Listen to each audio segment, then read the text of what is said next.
All right, I think we're live now. Let's do it. Bismillah. بسم الله الرحمن الرحيم الحمد لله رب العالمين والصلاة والسلام على أشرف الأنبياء والمرسلين سيدنا محمد وعلى آله وصحبه أجمعين. أما بعد, Assalamu alaikum wa rahmatullahi wa barakatuhu to everybody who's tuning in, and to our special guest today, Mufti Hussain Kamani. It's always good to have you. It's always good to have a conversation with you, have a session with you. May Allah bless you. Looks like you're enjoying the Dallas weather, but rest assured that we also are in the 70s today, and alhamdulillah, we're also enjoying the Midwest weather, at least for the next couple of days, inshallah. How are you doing? Alhamdulillah, great. Saturday morning, just enjoying the weather, as you said, and excited about this conversation. I'll tell you something. I've been hearing from people on the East Coast that it's warm and hot out there too. MashaAllah. Allahu alam, we're in November and it's warm in Chicago. Like, I don't know why I left. Or Wisconsin, warm in Wisconsin too. Alhamdulillah. Yeah. So we a couple of days of warmth, and we're gonna take advantage of it. I'm thinking I should have maybe done the session outside too, but we're not all baller and G's like you, so I'm just gonna sit here inside the small living room here and just do my session, inshallah. Chup chap aram se, alhamdulillah. So the conversation today is around the title at least is the art of Jiu Jitsu, or the art of, right, exactly what it is. I even have a picture of you, mashallah, in your uniform and your purple belt, like without dopey, by the way. Alhamdulillah, right? So the art of Jiu Jitsu. But I think that instead of just going into that right away, I think what I want to at least see if we can discuss in the session is, you took on jiu-jitsu as a hobby, right? But it also may have taught you certain discipline in your own life, in your own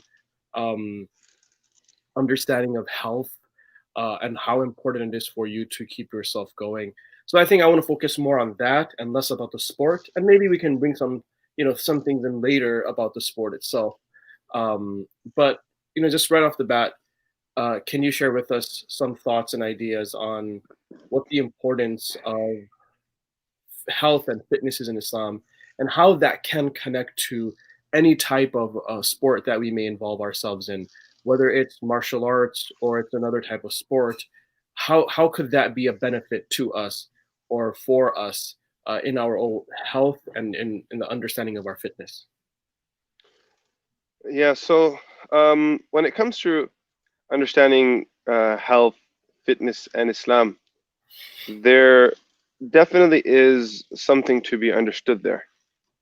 I have students at the seminary, and we're always talking about spiritual growth, because that's the common discussion that comes up in Hadith and Quran. And one thing I keep kind of repeating to them again and again is that if you want true, meaningful spiritual growth, you need to have holistic growth. Like, in order for it to really be mature, for it to be not just be a phase, or for it to be narrow in its vision, it has to be holistic, which means that I'm always encouraging them that as a part of your spiritual regimen, you need to have some physical activity in it. You need to have, ensuring that you're growing mentally, psychologically, emotionally.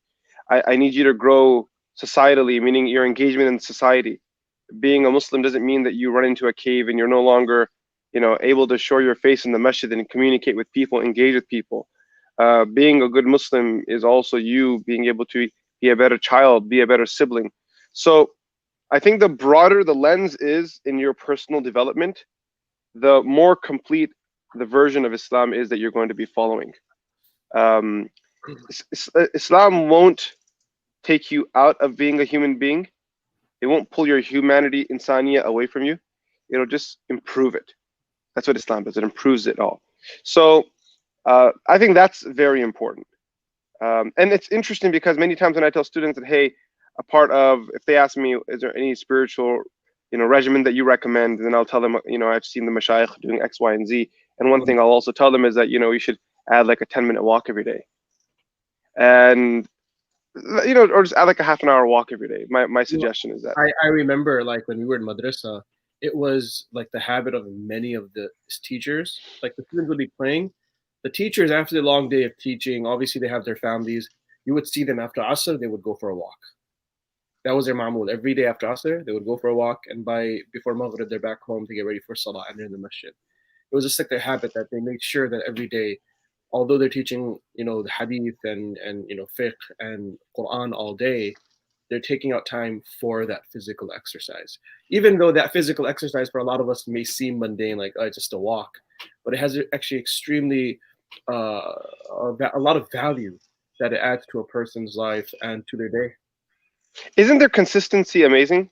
Like it's a little, but it captures that hadith that tells us to do it consistently, even if it's a little, and don't be shameful of it. Like don't. Yeah. That's enough for you.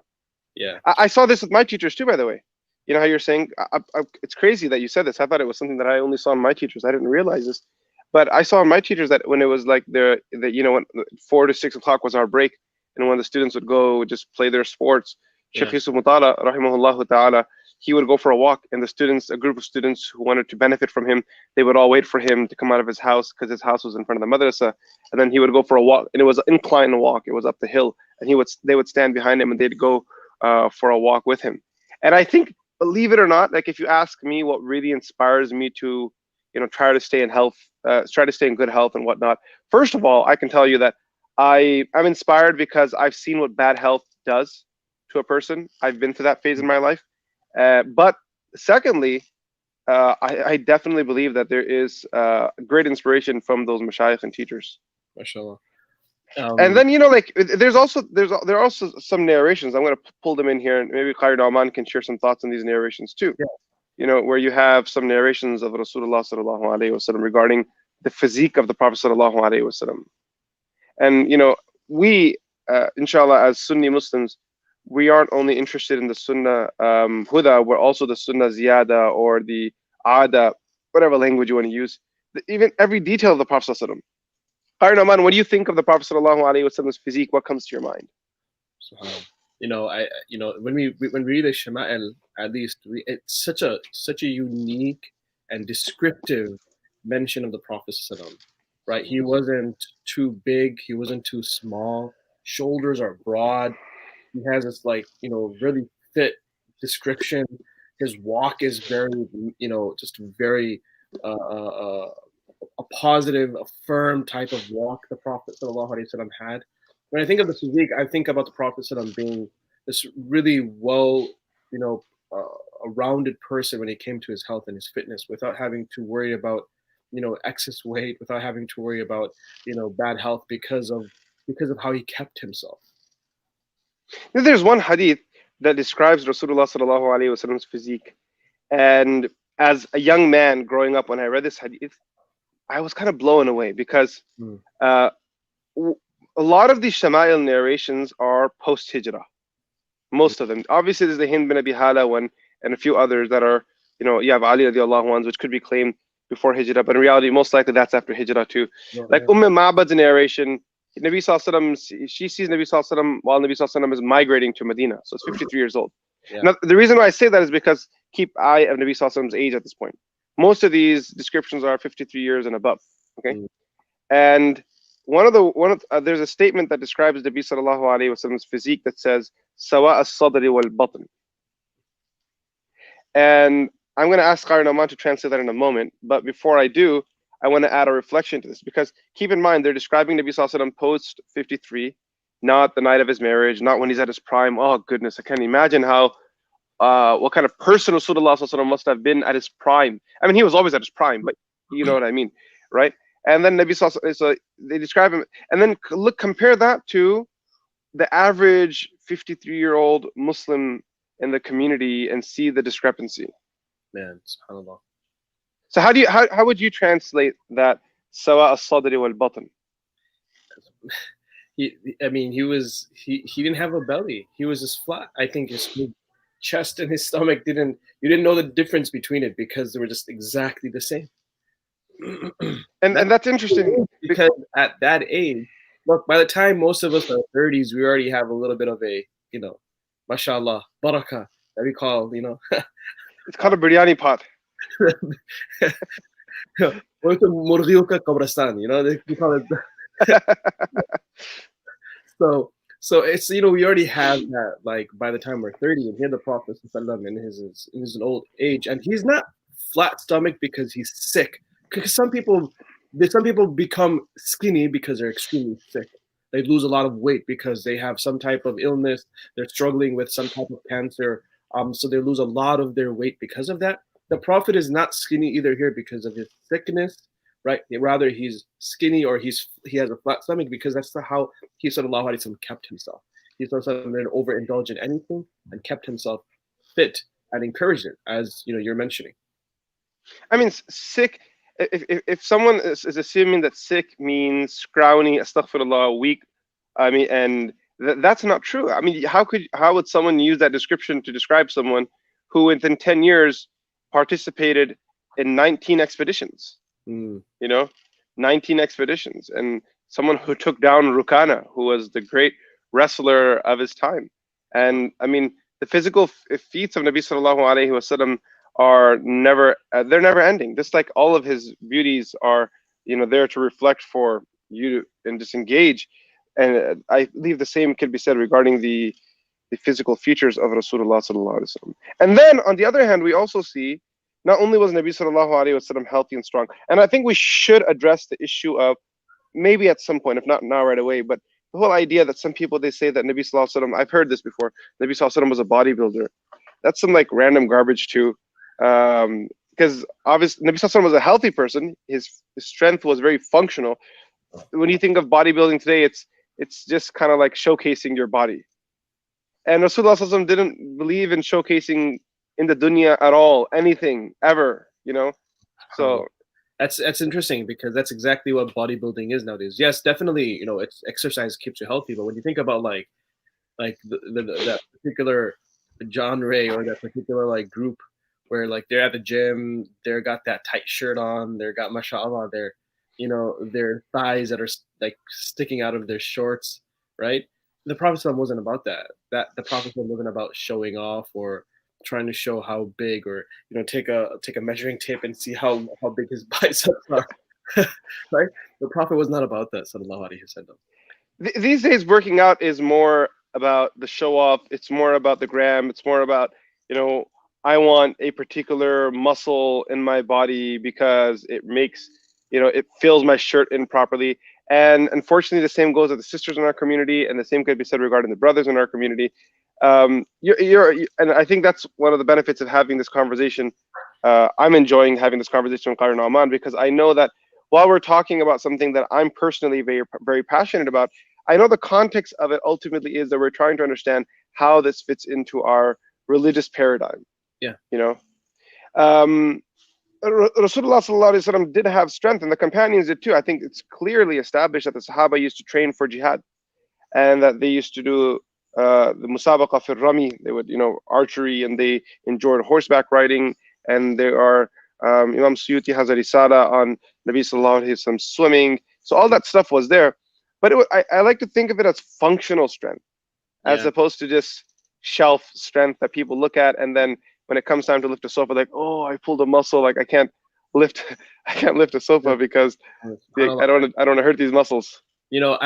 I'm just, yesterday when we had our conversation, I was just reflecting in general. Now that you bring this up, it makes me reflect over my father, rahimahullah, right?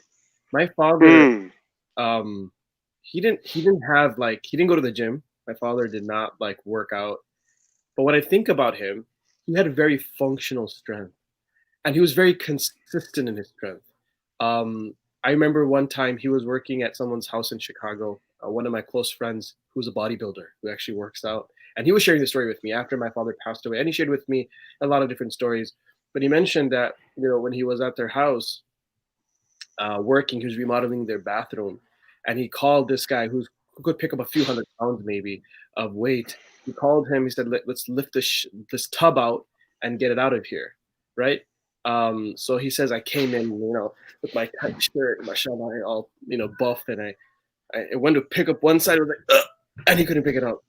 And my dad's like my dad obviously in sign language was like, what's all this garbage about if you can't pick it up, right? But he was he had that very, he didn't look strong. He didn't come off that he was like a big bodybuilder, but very functional strength where he could work every day, work just, kill himself, and it wouldn't break him.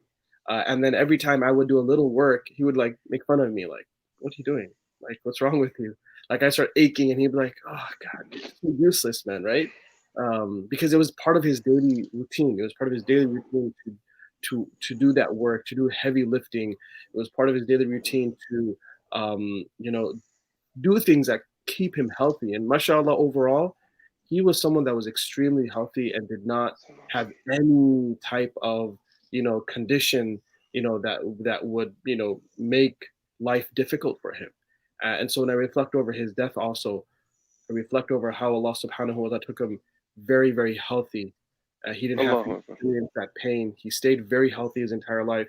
And when that time came, Allah took him in this really quick, process, and that he was able to then, you know, inshallah, benefit from the hereafter and the fruits of the hereafter.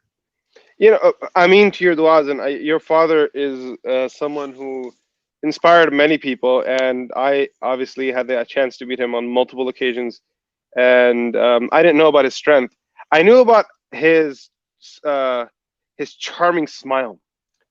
I don't know if you guys met Qari Noman's father before or not, but Qari Noman's father, oh, he had this infectious smile. Corona's got nothing on his smile. I'm telling you, man. If you were anywhere in the vicinity and if he smiled in the room, there was something about his smile. I don't know what it was. Am I right, Kaisa? Wallahi, after my father passed away, every person who texted me, every person who called me, told me the same thing.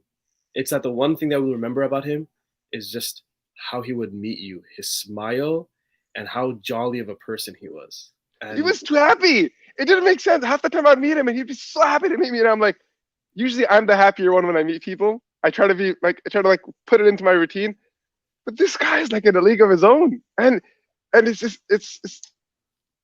I don't know. I'm just thinking of it right now, so I'm losing words. He's such a happy person. Mufti Sahab, like, growing up, my mom would always tell us about my dad, and my dad would also try to tell us, like, when he was in India, when he was younger, he was very involved in like sports and stuff. After he passed away, we actually went through a lot of his stuff, and we were so surprised when he went through all of it. Like, he had a lot of certificates. So back in Hyderabad in India, he actually participated in many national games. So for the deaf, many national games for the deaf, where he came third place in wrestling. So he was a big wrestler back in the day. No. He played soccer. He played and I'm like what? Like, we knew about the wrestling part, but then when we actually went and saw those, like, all the certificates that he had, all the awards that he had, and these were just old, like, it was like an old file, like Indian papers. We're like, we're never gonna look at this stuff anyway. But then we take it out and we're like going through it one by one, and it's like every year, mashallah, he has these awards where he's and again, reflect over it, right? That sort of, like, when we talk about training, staying in good health, a lot of times we think that we'll wait till we're much older in life when maybe we start feeling weak, or we'll start working out, or we'll start focusing on our health. I reflect over him. I say that the reason why he was maybe so healthy is because his workout or his training started from a very young age. He kept himself fit from a very young age, and that's what allowed him to stay that healthy throughout his entire life. Alhamdulillah. That's inspiring, and that's interesting. And there's something else that you mentioned earlier regarding your father, which I think it's interesting, is that you mentioned that how your father's health was a result of his lifestyle. Yeah. How he was very hands-on. And when I look at the life of Rasulullah sallallahu alaihi wasallam, and not only that, but just a broader scope, I see that these people, starting with Rasulullah, and then after that you have a whole list of people that could be referenced. They were healthy because of their lifestyles. Like, these are people who moved around, because when they engaged, they served their community personally, and it was those chores and that engagement, that natural human engagement, that gave them their strength. I mean, I think of the building of Quba, building of Masjid al-Nabwi, the digging of Khandaq. I think of taking care of the yatama, the aramil. I think of I mean, there's so many examples of Nabi Sallallahu Alaihi Wasallam just physically being there. A lady comes to Nabi Sallallahu Alaihi Wasallam who has a mental disability, and she says, "O Messenger of Allah, I need to talk to you." And Nabi Sallallahu Alaihi Wasallam goes on a long walk with her, just giving her the private time she needs and giving her the opportunity to ask all the questions she wants, making her feel like she's the center of the, not just making her feel it, but letting her know that she is in that moment, she's the most important person. So many examples like this. But then here's where it kind of loops back to what we were talking about at the beginning. I think one of the reasons why we have to create places like gyms is because people have lost their natural engagement with the world because of just the way the world is right now, you know. Yeah. And maybe that's a greater criticism to society, that we all live within brick and mortar and we're surrounded by fluorescent LED lights and we have fans above us, and you know, it's kind of like we live in this very artificial world. So when it comes to me telling someone, "Hey, I need you to go for a walk," and they're like, "Where do I go for a walk?" And I can't imagine that statement being a real statement. Yeah. I can't, but it's true. It's like, where do I go for a walk? Like, where do people go for a walk? Go outside. But it's wet. Get an umbrella. Like, I mean, I'm not being condescending here, but you know what I mean? Yeah. So what's happened is that now, you know, like, I studied in India for some years when I was young, and I don't recall there being too many gyms because people were just generally like kind of scrawny, and they were like, you know, just physically out and about. I think one of the last times I went to India, I think it was like 5 or 6 years ago, there were gyms everywhere. I don't know what's going on. Now I get it. Obviously, the country is moving towards bodybuilding due to a change in the Bollywood industry, so that's like a whole different phenomenon. But we're also seeing crazy obesity in the Middle East.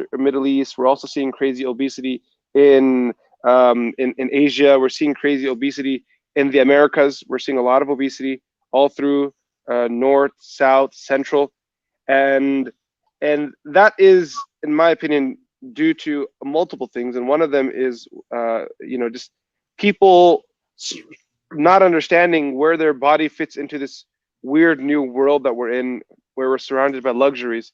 And the second thing is not having any idea what to do with all the chemicals and sugars that we're pumping into our body. Yeah. Just having no idea at all. Yeah, I wanted to actually get to that concept, but before we did that, like, you know, a lot of times we hear about this concept of mind, body, and soul, right? And it was on the flyer as well. If you had to sort of just break it down very simply, right? What is from an Islamic perspective? What's the concept of mind, body, and soul here? What are we talking about? What we're saying is that the ruh and the khalq of the insan are connected, which means the soul and the outer shell of the human body are connected. The mind of the body, every part of your body complements another part of your body, you know, and if your mind isn't sound, your spirituality and your physical health won't be sound. And if your physical health isn't sound, the other two are going to be compromised. And if you want true success, you need to figure out how to grow in all of them. And, you know, and that's where we have narrations, like I mentioned at the beginning, even though we didn't quote any, or not too many anyway, of Rasulullah sallallahu alaihi wasallam, that warn us of being that warn us of engaging in gluttony, and warn us of being excessive, and warn us of, like, I think of that hadith of Nabi sallallahu alaihi wasallam where he's making dua, he's asking Allah to protect him from ajz and kasal and jubun and bukhal, and he's asking Allah to protect him from laziness, from being a coward, and from depression, and so all these things, right? So that's where it all fits in. You have to really put all the pieces together to really grow. I remember a statement. Actually, leave that statement another time. It was Imam Shafi'i's statement. He has a statement regarding. He says that most of the jurists that he saw in his life, they were very healthy people, right? But then he makes an exclusion. But forget it. Well, what's up? If Imam Shafi'i had to see the movies today. Yeah, I don't know, man. Like, the thing is that it's not just movies, man. It's everyone. Yeah. Here's the thing. Anyone that's super engaged and has like a really busy, taxing responsibility and job and has a family to take care of is going to struggle with taking care of themselves. I don't think it's a Molvi, non-Molvi issue personally, even though it's good jokes because friends, we say it all the time, you know. But anyone that's working a full-time job, and the imam position it's really taxing. Yeah. You know, like you tell an imam, if I were to tell Qari Naman that, hey, I want you to go to block out your gym time every day, 6 to 7 p.m. It's very possible Qari Naman says that I don't have like a consistent 6 to 7 p.m. I don't know what my 6 to 7 p.m. looks like every day because I got kids at home. I got to do groceries. I have, look after my parents. I need to, do my imam stuff. And, all of that put together, it makes it very hard for me. So they have to choose, and they end up putting their health on the back burner. And it's a difficult position to be in. It's not a simple, and clear and cut issue. Wallahu alam. So again, this is a question that Sheikh Saad is bringing up in the chat as well. Like you alluded to, right? It's not that Molvis, although we make the jokes that a Molvi never dies hungry, right? MashaAllah, like will never die. Allah will always take care of a scholar and people that are serving his deen. But why are they typically safe? I will say this though, right? As an imam, and Sheikh Mufti Saad, you can, and Sheikh Saad is here as well on the comments and in the back end. But a lot of times, I think we need to just have a vote and say Sheikh Saad needs to join us on camera. I think too. I think he should be. I think there should be like some kind of an online vote. If anyone is watching this right now on the chat, if you agree with us that Sheikh Saad should join us live on camera, just say aye. That's it. And if we have enough eyes, we tell Sheikh Saad to come forward from behind the curtains and share his jalwa and nur on the camera. I mean, there's a lot of nur already with Qari Naman, but bro, the nur we can share. It's so much nur there we can barely see it sometimes. That's the Texas sun, yard. Alhamdulillah. So again, just talking about like why are people out of shape? Why are a lot of imams out of shape? I don't know if the thing is because imams are overeating per se, or they're like living a really unhealthy lifestyle. I think that being in that position, mashallah, Sheikh Saad, I think everybody wants you on. So let's do this, inshallah. Just close the curtain behind you so we can see your face. No curtain's gonna stop the nur of Sheikh Saad. Allah. So it's really about how again, like you said, there's not a single day where I could say my 6 to 7 is open. I will say though, Mufti Saab, the last couple of months I've actually tried to come on some, and maybe you'll be proud of me because how when it comes to health and fitness, actually this is why I was surprised they asked me to host this conversation, because health and fitness and me, you don't connect more. It's not it's not my thing, it's your thing, and maybe Sheikh Saad's thing. For me, it's I don't know, but the last couple of months we've actually tried, and I realized that until I don't have someone that's like on my back, or a workout buddy, or some like a personal trainer, it becomes really difficult for me to try to take out time, because there's always that comes up. And then I know a lot of people talk about, hey, this is an excuse, and but isn't that the same with the spiritual paradigm? Like, yeah. Imagine someone who's struggling with their spiritual growth. Yeah. I'm amazed, because the more I study spirituality and the different things the ulama and mashayikh write regarding it, I find so many parallels with the physical world and its growth. Isn't that the same? Wouldn't you say that's the same? Yeah. Like, a lot of people talk about like, oh, you got to keep your metabolism going throughout the day. That's why you should have multiple snacks, and so that way. I think of the same thing. You got to keep your ruh going and your nafs engaged. So that's why throughout the day you keep doing dhikr. Like, there's so many similarities, to this stuff. So I was reading a particular book on tasawwuf and tazkiyah, and in it the author, he talks about, he's listing the main tools for spiritual growth, and one of them literally is you gotta have a tazkiyah buddy. Yeah, you have to have a work, like you have, again, even when we were studying, right? Whether we're studying or even now, even in the masjid, like if you want to get stuff done, like you need to have that partner with you to help you, motivate you, to push you, to get you going. And that's, I think, very unique. You have your tahajjud buddy, you have your tahajjud buddy, meaning like you have your fajr. A lot of people have their fajr buddy, right? That I'm gonna go to fajr because I have a buddy of mine that's gonna come with me, or that we motivate each other. So we call each other, we pick each other up, right, for the masjid, and we go. And that's motivation for a lot of people. And I think that sometimes, even when it comes to workout, sometimes you just need that, right? If you ask me to go take a walk, if people ask me to go run, I'm like, I can't just go out and run, right? It's just, it seems really aimless, although it's not. But again, you know, and I sort of put some more pressure on myself after my father passed away, because I was so you know, I relied on him for so much. I just Allah, Allah. I relied on him, and it was like he was. There was so much that I just would depend on him about. And after he passed away, I'm like, oh my God, like subhanallah, like he's not here anymore.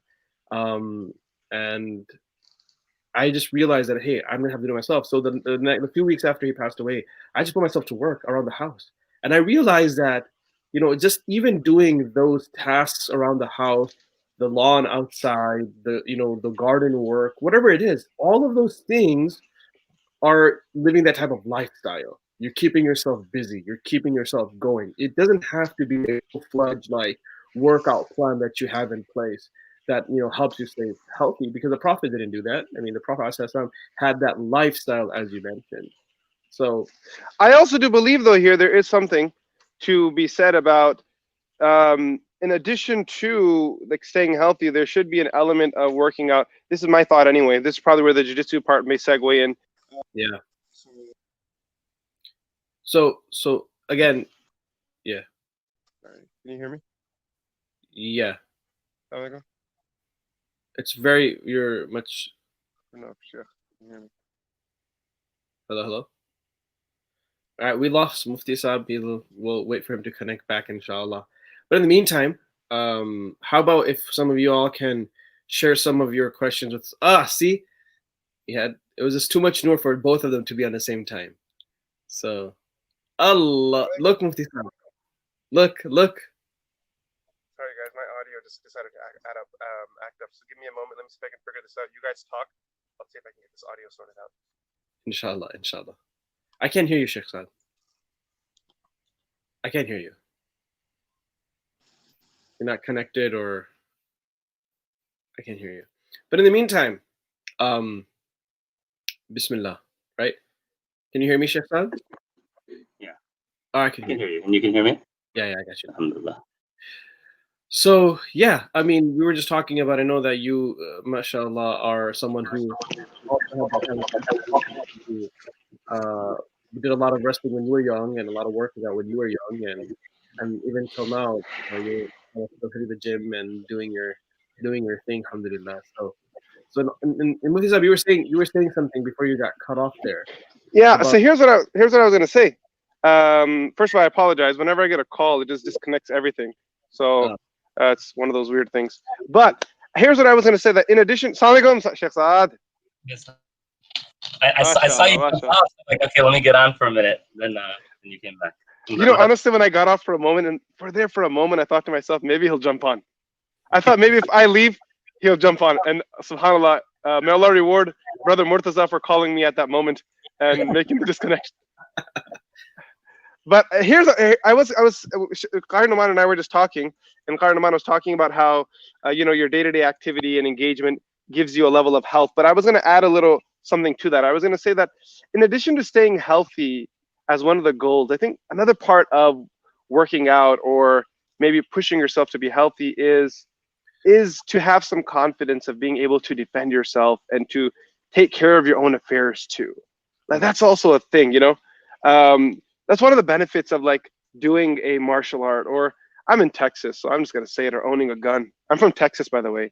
I'm not from where you guys are from. I don't know what the laws are there, but like, in Texas, it's like everyone you look at, it's a thing, people really take protecting themselves seriously. Whether you have to do it or not is another thing. Who cares about that? But knowing that, if I was ever in a situation, no one's going to come and take advantage of me. And I don't know of a time where I feel it's more important for Muslims than now. In particular, and hear this out, sisters in our community. Like we need to really invest in getting our sisters, more prepared to protect themselves. I've seen actually a growth in a lot of sister classes, martial arts, and a lot of sisters sort of, and especially like in places like Chicago and maybe Dallas, larger Muslim communities. I've actually seen where there are gyms that are, focused around Muslim women or sisters who are now leading classes for Muslim sisters to work out, to learn these techniques, but to also be fit, whether it's jiu-jitsu or some type of martial art. But what makes, sort of jumping into that aspect of it, right? Obviously, we're talking about, one is keeping yourself healthy, but one being able to defend yourself. When the Prophet ﷺ was encouraging the companions, right, to do all that they did, and he encouraged them to swim and compete in other ways, the Prophet ﷺ was definitely encouraging it for, to stay healthy. But I think that there was also another ultimate goal behind why he was encouraging them to do that, right? What do you think? I believe so. I believe that jihad is a thing in Islam. Yeah. And it's madin ila yawm al-qiyamah. It's going to remain till the day of judgment. Yesterday I had a khutbah, and the issue came up of are Muslims violent? And I said, define violent for me. If violent means are they oppressive, then absolutely not, inshallah. Right? But if violent means that will I be violent to protect my rights? If you're infringing, sure. I mean, that's what you should expect. You should expect that if I decide to forgive you, it's your lucky day. But otherwise, you should expect that if you push me, you're going to get a pushback. If you mess with me, I'm gonna, like there's a hadith of Rasulullah sallallahu alaihi wasallam in which Nabi sallallahu alaihi wasallam says that a person who dies defending their family is a shaheed. Yeah. Like you don't cower. And then there are so many verses of the Quran and so many ahadith regarding tawalli yawm al-zahaf, right? That running away from the battlefield. Like, there's so many narrations regarding that. So I think that's definitely something that's from the maqasid of the deen, is that when I did jiu-jitsu, I'll tell you one thing, okay? One thing that I appreciated was the confidence that came with it. I loved it. I love the fact, and I'm not saying this in an arrogant way. I want you guys to appreciate this. When I was young, I wasn't in good shape when I was very young. Then in my middle age, for those who know me, I was very scrawny, and I spent a lot of time in England playing soccer. Those who know me, when I first came to Chicago, if you see my picture, I was like a really thin, skinny dude.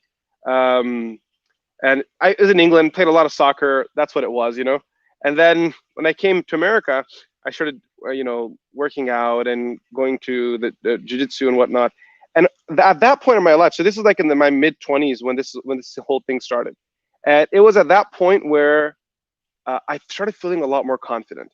And this next statement may sound very arrogant, but please be patient with me. Shaykh Noman probably won't. But I don't care. He can troll me. I have Sheikh Saad here with me now. See, the thing now, there's two of us. So if Shaykh Noman tries to troll me, I'm just going to go like this. I'm going to do like this. That's going to be my cue for Sheikh Saad that you're up. Help me out here. So here's my statement, right? I very commonly felt comfortable knowing when I was sitting in a room of 5 people that I could take all these guys down in no time. Sab, right now. Ajo. Sheikh Saad, am I right or wrong? Tell me. You're a wrestler. Oh no, I agree, and I can't describe to you I can't count how many programs I've attended where people said, okay, now let's wrestle randomly. And you're and at that point, there's a certain smile that comes. I'm very, we started jiu-jitsu with our trainer here in Milwaukee. No, I love really? walking around. Yeah, is it the Muslim? Is it black belt Muslim guy? No, he's not. No, that's a different one on the north side. Yeah, no, our trainer here, he's Muslim. He actually trains firefighters. But really? What's interesting is ever since then, the kickboxing, the working out, and the jiu-jitsu, if I walk outside with my wife and my kids, I'm not worried about them because Allah has put a confidence in me that I'm not worried. And it helps you be, there's this maru'ah there. There's like this chivalry and a manhood there that I think the Prophet and his Sahaba had, and I think Muslims have lost today. And I would love for them to regain it. Yeah. Yeah, I'm telling you, man, it's a great feeling. I'm telling you, it's so good. It happens, what you said happens to me too. I'm not gonna lie to you. Or someone will come and say, Sheikh, you do jiu-jitsu. And like, there's this guy, beautiful brother, Mukhlis guy, spent a week with us at a camp. He was walking around camp with sleeveless shirt on. And then I said to him, brother, it's not munasib you walk around like this. The Chicago version of me, by the way, Sheikh Saad, you may not, I don't know if you remember, that was the version of me that would kind of like say, oh, mashi, no problem. Everyone's, we're all learning, we're all growing. The Texas version of me doesn't do that anymore. So if I see someone do something wrong, I just say it now. I've lost my filter to a degree. So I saw one brother, he was walking at a camp, and it was like a family camp, and he's walking in a sleeveless shirt, a young college guy.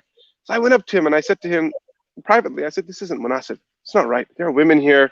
Some of them are young. Some came with their parents. Some of them are married. Some are not married. And you're walking around like this. Like, go put some real clothes on, man. Like, that kind of stuff bothers me, by the way, okay? So then he gets all like, oh, but I can walk around. This is how I walk. I was like, I've seen strong men in my life, and they're humble. Like, go meet Saad Qadri, man. Like, the guy literally, like, he forces his shoulders down when he's sitting. Like, if he actually released his trap muscle, his shoulders would break the ceiling. I'm gonna get off this call now. I think. Yeah, we're just getting started. Yeah, no. So so then this guy says to me, and I don't know, Batsabat Kahanga. He then says to me, okay, let's roll. I'm like, what do you mean let's roll? Like, we're at a camp here. I just told you there are people watching. We're not doing that. He's like, no, I challenge you. So I said, no. And then one thing led to another, and we were rolling. And I told him, I said, look, there's only one. This is my statement to him. Are you ready, you guys? I said, there's only one possible outcome, which is that you're going to get defeated. There's no second possibility. Now, the question is, how long is it going to take? If you don't retreat and if you move forward, my assumption is within a minute or 2 minutes, you'll be tapping. Now, the rest is up to you. It's kind of like the McGregor and Khabib fight. There's only one outcome here. Now it's up to you whether you're going to retreat or you're going to come forward. If you're going to retreat, this might take more time. If you're going to come forward, it's going to take less time. But there's only going to be one outcome. Yeah. And you know why I'm sharing this? By the way, it's not a boastful statement or anything. I want those that are joining us today to understand the happiness, confidence that comes with this. That's what I'm trying to express here. Like, Shaykh Noman loves, correct me if I'm wrong, he enjoys basketball, right? Is that correct, Arsaf? Yeah. Like, that's something that he enjoys doing. If you put me on a court and give me basketball, I would be so nervous because I know it's just a matter of time before I do something really dumb. Like, I'm going to make a fool out of myself. I will not be able to do it. I would feel so insecure. But here's my criticism, and you can call it biased criticism if you want. I'd understand that I think ball sports are just limiting. Yeah. You know what I mean? When it comes to it is, and I'll be biased here too, but I say when it comes to basketball, I think it's a better workout than many other ball sports, to be honest. Yeah, and I hear people saying stuff like golf. Like, Sam Murphy loves golf. He's like, oh yeah, golf is very good because you have to carry those what do they call those things? Lads. He's like, I hear people saying also. I'm not saying it's not. I've seen basketball players. These guys look like they're in shape. So I'm not going to deny that. All right. It seems like there are positions there that take more than others. But like guys playing basketball. Like, here's my thing. Okay. I know this is where things are gonna get weird, and the comment section might blow up depending on how many trolls we have on, and and what their troll level is. I've seen Rafe's on, so that's a little worrisome. But I'm not sure of the trollability of the others. But here's the thing, right? Your ball skills, they're not gonna help you if you're in a confrontation. Yeah. You know what I mean? It's just different. It's a different thing. It's a different world of learning. Learning some sort of a self-defense combat skill set. I have intention that I truly want to get into something of martial arts. I mean, something, because my father did it. I think that it would be nice for me to do something like that. I actually have my kids doing it now. So my kids are in martial arts, and I've seen my kids are very skinny, scrawny. They're not. I could tell you they're not. They were not really confident, kids. And one of the reasons why we've decided to put them in is because, again, it's for their health, but also because we want them to feel that confidence that you were talking about, like just being able to defend themselves, being able to not be pushed around as skinny, scrawny Muslim kids. Like, no, like you can believe in yourself, that if you have the ability to do something, you can do it. And although we're not doing jiu-jitsu, where they're doing taekwondo, which you may say, oh, it's a waste of time and garbage and whatever. I know when you talk to people that are in martial arts, they always talk about their biased opinion about why jiu-jitsu is the best, or why this is the best, why that's the best, and we're gonna get to that, inshallah. But again, the idea of just being in a martial art, for them to sort of see the progression, for them to feel confidence, for them to compete with others, I think I think for my kids that has been extremely beneficial. And I'm even my daughter is doing it. So even my 4-year-old daughter is now, she's a yellow belt. She's moving on to the, inshallah, the purple belt soon. Is she karate chopping things at home? They're crazy, man. Like, did she tell her brother to like hold the roti up? She's like, karate chop. She makes the roti.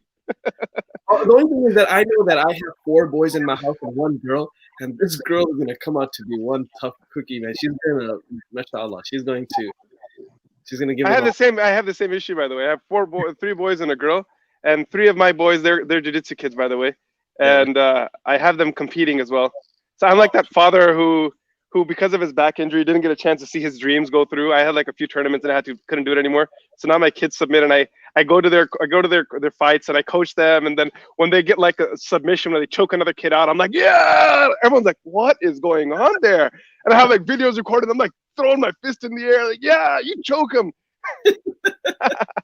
So I have like a whole library of videos, just like kids like doing arm bars and chokes and and it's quite hilarious actually. This is a good segue. Actually, I want to get into this as well, right? I wanted to bring this up. We've been in lockdown. We've been in, quarantine for a very long time this year. It's been tough. I've seen yourself, Mufti, that, you became extremely creative when it came to keeping that working out part of your daily routine. And so in all of that, I guess, what did your daily routine become like? How do you also engage your kids now at a young age and get them involved and focused around health and focused around fitness? What are some things that, we can focus on? Others here that are maybe fathers or mothers and who may be struggling themselves with their children, right? I was speaking to my eldest yesterday. It was 70 degrees. Like, I don't want to go outside. And I was like, dude, you have to go outside. It's 70 degrees. There's no way I'm letting you sit inside the house, right? We're getting out, ride your bike, play some ball, whatever you need to get out of the house. I mean, there are many of us that may struggling that way, trying to engage our kids to be more physically active. What are some thoughts on that? Well, I think that there are a lot of parallels between the spiritual and physical paradigms of growth, right? Like there's a lot in there. And if you want someone to be your child to be a part of something, you got to make it a family event. And I show my kids on the camera, obviously, just for motivation's sake and because I enjoyed them, But the truth is that my wife joins us too, and it's a family thing. We're biking together.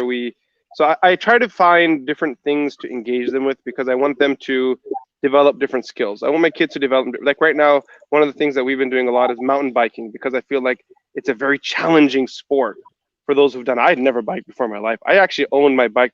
I purchased the first bike in my entire life 3 months ago. First time ever owned a bike 3 or 4 months ago. So here's the first thing I would say. You have to do it as a family. You can't be telling your kids to go do workouts and they're not joining them. I think with kids, another thing is that you have to kind of break it down for them in the sense that you make it engaging for them. Another thing that I would say is that going back to that environment, you need to also, as a family, be careful of what you're eating and how you're eating and have these healthy conversations about things like high fructose corn syrup and, halal meat and wholesome meat and tayyib and why we do this stuff. I think there needs to be like a lot of conversations. One of the things that I've benefited most from my kids and one thing that a tool that I've used most in parenting is the power of just speaking.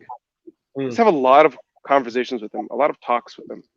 And when they're doing their workouts, they know that it kind of sucks because all the other kids in our cul-de-sac who are non-Muslim, and my kids go to public school, so they know what everyone else is doing. Those kids are just playing video games, and my kids, when they look at them, they're like, "Oh, I want to play video games," Yeah. But then I have to kind of help them reflect over society, and I ask them for a moment that all those friends of yours that play video games all day that are on their tablets, like, what kind of confidence do they have in their health? And I think that realization, that conversation, working together as a family, some days they're working out with their mother, who generally makes it an easier workout for them. And then some days they're working out with me and I'm like making their life hell, like hard. have them, like so. I think a little bit of this, a little bit of that. When it comes to working out, if we weren't in quarantine, the one thing that I wanted my kids to do more than anything is jujitsu. And I think I wanted to maybe share a few thoughts on this because I get this question a lot: that why jujitsu, right? Why not Muay Thai? Why not Krav Maga? Why not judo? Why not wrestling? Why jujitsu? And I wanted to answer that for myself, and then also maybe extend that over to my kids. Why I chose it for them too. The reason why I chose jiu-jitsu is because one thing I learned, I actually did some Muay Thai, kickboxing, and boxing before. I sucked at all three of them because my reflexes are just, my instinct reflexes are not good. If you put me as a goalkeeper in soccer and told me to save a ball, I couldn't do it. It's just not me. I don't have these fast instincts. And in all of those striking sports, that's definitely a thing that you need. You need to have fast instincts, which I didn't have. But in addition to that, I also felt that when it comes to striking sports, there's a lot more possibility of injury, number one, because of the nature of the striking. Number two, most of the gyms that I trained at, they actually prohibited people from training at 100% capacity because that would lead to injuries. So if I was sparring and I met Ustad Shaykh Saad at the gym, and him and I decided to spar, and we both put our gloves on, and we were doing like a Muay Thai class and put our pads on, the chances are that our instructor would not allow us to spar at 100%. He'd say, bring it down to 60, bring it down to 50. By the way, I'm offended. Why is that? I'm offended you're not using me. For some reason, only Sheikh Saad. Okay, let me tell you this. Let me tell you this. Sheikh Saad. If you came in front of me with gloves on, I would not even try to hurt you. I would tie my hands to the back of like this, and I would say, Qari Saab. Now you're making fun of me. Now you're trolling me. Like there's no point. Like I'm gonna break him. So let me just back off. No. Now Sheikh Saad, on the other hand, like musty mazak, he'd enjoy it a little more. He'd probably destroy me anyway. But so that's the first thing. But when it comes to grappling sports, on the other hand, because the strikes are not involved, it's much easier to go closer to that 100%. Yeah. And this is what they call like partner resistance training. It's the most important thing in any martial arts, that if you are allowed full resistance training where your partner isn't orchestrating the defense for you, if the partner isn't orchestrating the defense for you, then it's actually a meaningful form of training. But if they're orchestrating the defense for you, you're dancing.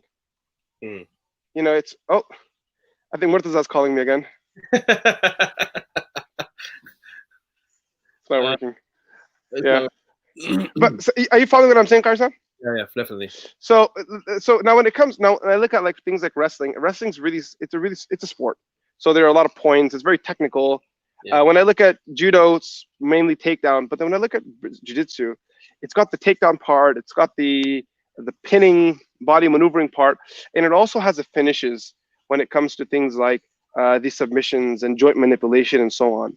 Yeah. So I view it to be a complete package short of the strikes. Now, a lot of people in the jiu-jitsu world, and I know this because I've been around for a while, they usually pair jiu-jitsu with Muay Thai, which is, it's more strikes, or with kickboxing, which is also strikes. But I see them do that at a later point in their career, in particular if they're planning to do MMA, UFC, which is a whole different discussion itself. But so the student, and with my kids now, put this in context, they know that not only can they do a takedown, not only can they pin the guy, but worst case they could finish them off too, like not kill them, but they can get them in a submission or put that person in excruciating pain, and if needed. And I view it to be, and another really cool thing about jiu-jitsu is this, okay? When I did like Muay Thai and stuff, they made us spend like the first 50% of the class just doing workouts. Yeah. Like a lot of jumping jacks and, just repetitive movements like, like squats or push-ups or pull-ups and all that stuff. But when it came to jiu-jitsu, the first 10 minutes of every class, if even 10-ish, maybe 7 minutes, is used to do warm-ups. They don't necessarily call them workouts. So when Shaykh Noman shows up to a jiu-jitsu gym, the coach isn't thinking, how do I get this guy healthier? He will never say that to you. Because his goal as a jiu-jitsu instructor is to teach you how to use what you already have. That's a part of the philosophy, actually. That how can I get someone with Shaykh Noman's build, with his weight, with his muscle density, to engage in the art? Because it's less to do. Jiu-jitsu has nothing to do with strength. It has a lot to do with technique. It's a mind game. Like one of the best fighters that I fought against in my life was this Asian lawyer dude, and he was so smart. Every time I did something, he was 2 steps ahead of me. And I think one of the most beautiful descriptions of jiu-jitsu that I've ever heard in my life is they call it human chess. It's you make a move, I make a move. You make a move, I make a move.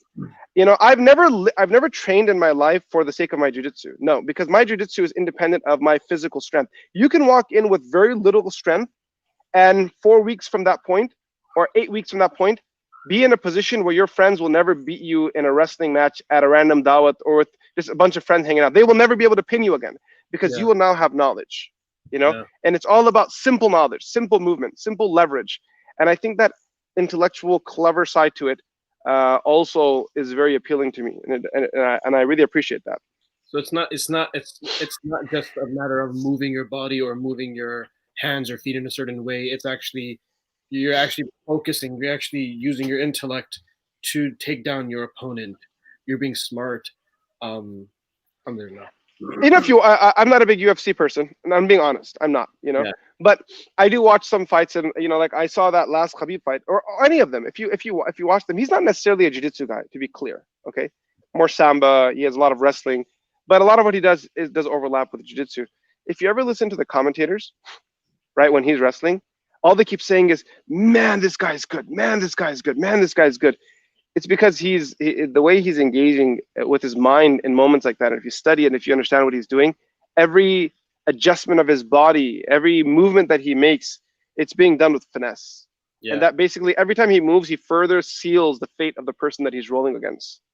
And that whole approach is very fascinating to me. So but I think that was that's interesting. And I also think we had a great conversation today. Karstav, do you have any thoughts that you want to say before I have a feeling a troll's coming, so I'm gonna beat that troll out by curbing the conversation and saying, Karstav, it was great talking to you. I had a blast talking about health, talking about good spirituality, talking about good old memories of madrasa and teachers. I'm doing great, am I? Talking about the narrations regarding staying healthy, having Sheikh Saad with us, having all the great folks with us during the conversation. Guys, really enjoyed your company. Kaisab, do you have any closing du'as that you'd like to make? Mufti Saab, alhamdulillah, man. It was a great conversation. Really, really appreciate it. I think that, I have to get this in. I mean, you have to. No, you can't. It's way too late. I've given like a 30-second buffer from the initial action that you had to state that. I'm really good at spotting out trolls. Very good at it. I spend day and night with Sheikh Abdul Nasser and Ustad Murphy, and the moment I see an adjustment in their eyes, I know this is not good. And so at that point, from that moment, I plan my exit strategy. So right now, I have the whole exit strategy planned. We gotta do it, man. If you don't respect this exit strategy, Sheikh, that's gonna make me feel really bad. Okay. I put too much effort into this. All right. We'll end off with any any final advice. So again, I wanted to bring up Khabib, and obviously we talked about the UFC. I don't want to talk about any of the fiqh aspect of all of that stuff. That's not what this is about. But I know that there's so many youth who just who understand and love him. I was with a bunch of friends yesterday, and they were like, "Man, dude, when it comes to Khabib, he's just amazing and the greatest of role models." And just thinking of how his last fight was very, very emotional one. Actually, it was an emotional one for me too when I saw him. For you too. I can imagine. It was a very emotional one for me too, just watching him first fight without his father and then winning and then sort of just saying, "Look, I can't do this without my father anymore. Anymore." But and then the reason he says it is, well, because I promised my mother. Again, it's just a person who has that skill level but's willing to sort of walk away from it because of that relationship that he had with his parents, his mother. I think overall that you have the UFC aspect of whatever it is, but you also have the beautiful aspect that he came into this arena, he changed the arena. He literally, like you were saying, the commentators are always talking about how amazing he is. They're always talking about how amazing he is. And as a Muslim, look, that's what we strive for. We strive for excellence in whatever we do. We strive for excellence in our lives and working, towards that excellence and that ihsan and everything that we do. So again, I wanted to reflect over that a little bit more. But khair, we have. I think everybody in our community is like a Khabib expert, and everybody in our Exactly. like on these long rants and conversations about him, which we don't want to do here. But just any final parting advice as we close off on, we wanted to talk about health and fitness and jiu-jitsu, and we talked about, all this amazing stuff here. I think on a final note, though, on a serious note as well, what are some next steps that we can take in general? The first session, by the way, of this series was by Sheikh Saad and Shaq. Shaq. I'm sure you know Shaq. But yeah.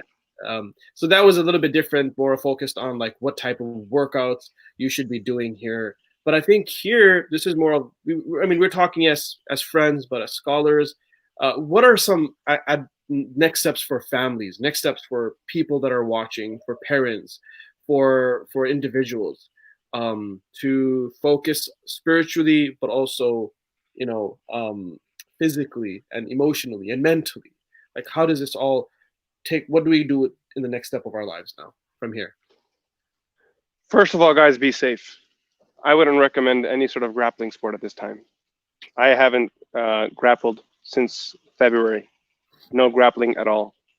And it hurts me. It really sucks. I feel like grappling, but be safe, be smart, be responsible. That's my first thing that I'm going to say. When this does pass by and people are healthy and it's safe and your local officials are telling you that now that now it's time for you to go back to your daily activities, I think that you should just stop thinking about it and find a gym and go. In jiu-jitsu, one thing cool is that people wear modest garments. You cover your body, so you don't have to worry about being exposed. When I train, I tell my coaches very clearly, I won't be training with any women at all. It's open policy, I'm just not going to touch any women. I'm not going to train with any women. Opposite gender is not a thing that I do. And believe it or not, my coach tells me that I actually appreciate that, because I get a lot of complaints about guys training with girls and then girls complaining. So they appreciate it. I was going to ask you that actually. So I was going to ask you, like, training, did you have to, and this is important because I feel like a lot of us may be in those positions and be like, we're not confident enough to say that I don't want to grapple with women, right? Or I don't want to work out with women or train with women. But so there is options. There are opportunities where you could say, look, even if I'm training at a gym that's a non-Muslim gym, I could say, like, look, I'm not going to grapple with women, or I'm not going to work out with women. These are my principles. This is what I'm going to do. And sort of you will be respected for that. Absolutely. It's your right. You could say it openly that I don't feel comfortable. It's not something that I want to do. Yeah. And I, people get worried about the whole bowing thing. First of all, what kind of bow is that? Ta'zeem, but forget all that. Just don't. If you don't want to do it, don't do it. Just tell them that I'm not going to be doing any bowing. Be confident. That's what you're going there for, right? Building your confidence. You're going there to build your confidence. So just be confident and say that I'm not going to be, if it's prayer time, I might take a 5-minute break. I do all the time. And I won't be engaging in any interaction with women. I won't be touching them. And then, the bowing thing, I don't bow. If anything, I just give them a fist pump, pat them on the shoulder. That's it. It's common in jiu-jitsu for people to greet each other after a fight. Just give them a hug, and that's it. Move on. Yeah. And so that's that. And but when that time does come, just go for it. Here's the thing about jiu-jitsu, and because we're talking about jiu-jitsu specifically, it's an expensive sport to be in, because the training you're getting is pristine training. If you got a gym that's worth it, you're looking at $120 a month. And I know that's not the same as your $10 a month gym membership that you might have, but where you're getting is special. But it's not for everyone too. It's not for everyone. But I do think it's something that's worth it for your kids, for yourself. As far as age goes, what age people usually ask to get kids involved if they want to do it? If you want them to get comfortable with the idea of just being aware of their body and being aware of how to bounce, because kids, when they join these sports from like 4, 5, 6, right until like 7 or possibly even 8, those first 3, 4 years, it's all about just creating awareness of your body. Yeah. Kids are learning how not to fumble, like the small stuff. They're just learning how to, you know what I mean? Not just like not be wobbly like a noodle. And then It's at 8, 9, 10 where they start developing more strength and firmness, because any sport in martial arts in particular, in order for you to be effective, you have to have what's the word? You have to have oh, it slipped my mind. A simple word, but anyway, you know, like you have to be able to push yourself. Not rage. Rage isn't the right word, but you have to be able to push yourself. You have to be able to go out there. You have to really want it. You can't be passive, right? You have to have some aggression. And without that aggression, you can't. With basketball too, you gotta have some aggression. You gotta have some aggression. You know, controlled aggression. I think that's a beautiful thing because you learn controlled aggression. But nonetheless, I think that's something very important. In the meantime, what can you do? Because only Allah knows when this is going to end. I've put all of my jiu-jitsu on hold, so I don't have an answer for that. I'll be honest with you. What I could say is that in the meantime, fall back on the last lecture that you heard from Shakil and Sheikh Saad and listen to what they said, and just stay healthy in the meantime. You know, stay healthy in the meantime. Stay strong. I know there's a big craze right now. This is going to be my last statement, but I know there's a big craze right now after the last Khabib fight. I'm as inspired by him as a human being as the next guy is. Before his previous fight, which got canceled, 2 days before, him and I actually met up and we had coffee and we talked about that fight. And when I heard his game plan of he shared his game plan of what he intended, and I was just blown away by this man's genius and how well fought. He had like a contingency for the contingency for the contingency. Like he wasn't going in like a dummy, like I'm just gonna go in. These guys planned the fights properly. But I want to say something, and this is me speaking now from a Shari'i legal perspective, and I think Shaykh Noman indicated for this, but I want to say it for the sake of the record, you know, so we can say it.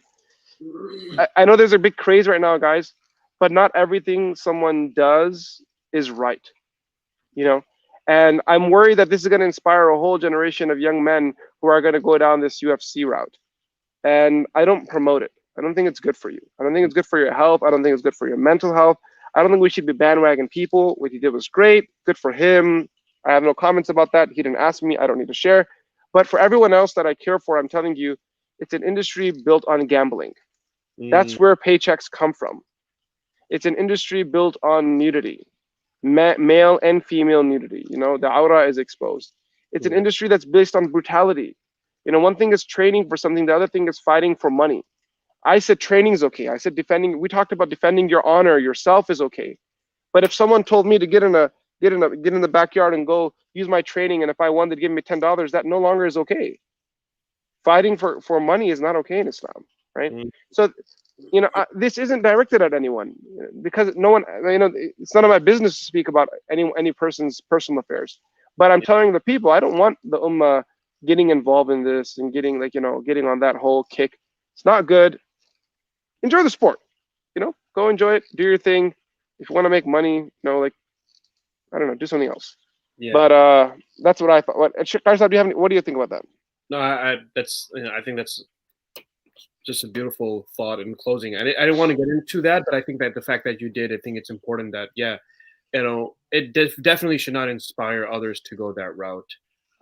It is, you know, even Khabib himself, like somehow he made it through it without like being bothered by what was going around him. But we all have those weaknesses and challenges that, again, it's not a sport that we want our kids to be in. It's not a sport that we want I mean, even watching it, I don't necessarily promote, you know, I know we watch it and stuff, but I don't necessarily promote it. I wouldn't be comfortable with my kids watching it yet, at least. I don't think I would be comfortable with them wanting to watch it in the future either. But no, I think those are beautiful advices. Yes, we love him as a brother, and yes, he's amazing at what he does, and he's humble at the same time when he does it. And there's a lot of valuable lessons that we take from him as a Muslim in the spotlight, on the mat, in the octagon. You know, he's done some amazing things, and it's sort of like, as Muslims, we feel like, yeah, he makes us proud. Like, we have this sense of like pride, like, you know, he's defending Islam, he's defending the honor of Muslims, you know, especially when like the whole McGregor and you know, Khabib fight, and you know, I think Muslims really got pumped up by that, and that's good. I get jitters when I see the highlight of that till today. Yeah. I kid you not, I get jitters till today when I watch the highlight. But anyway, yeah. For that was a moment of like, yes, like he defended us. Like, that was a Muhammad Ali moment of our lifetime. Yeah. And that's why some young kids won't understand like you ask like Muhammad Ali or Khabib, like who's the GOAT? And for a lot of young people, it's like, well, Muhammad Ali may have been great, but for me, it's Khabib. Like because I've seen it. I've seen it in my lifetime. Anyway, what's up? Let's, I want to thank you for your time and thank you for your thoughts and your advice. At the end of the day, I think that every one of us has a different approach on how we want to try to stay healthy, whether it's jiu-jitsu or it's a sport, or it's even, I'm not trying to justify my, what's up smiling? He wants to troll me real quick.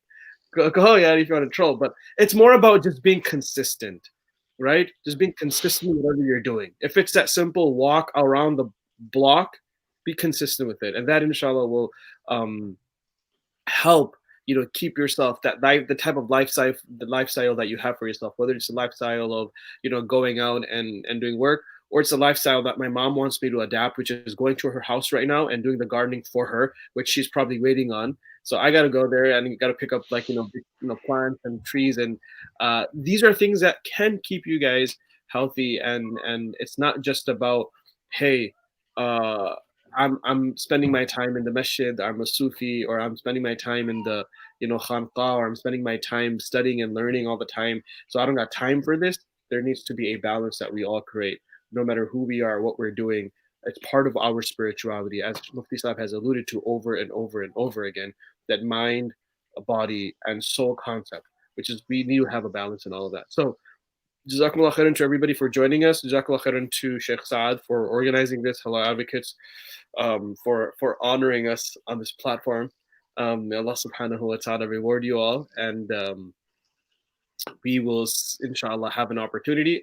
Mufti Saab, I look forward to having you sometime, in person, hopefully soon, but inshallah, another opportunity to be online together. Qari Saab, it was great having the conversation. Sheikh Saad, Jazakallah for having us. And yes, there were some really good questions, by the way. I'm seeing them here, but again, due to time, guys, we won't be able to answer them. So we ask that you pardon us. And inshallah, hopefully, if Allah wills, we'll meet again in al-liqa. Subhanallah bihamdihi, subhanakallahumma bihamdik. أشهد أن لا إله إلا أنت نستغفرك ونتوب إليك. السلام عليكم ورحمة الله تعالى وبركاته. السلام عليكم.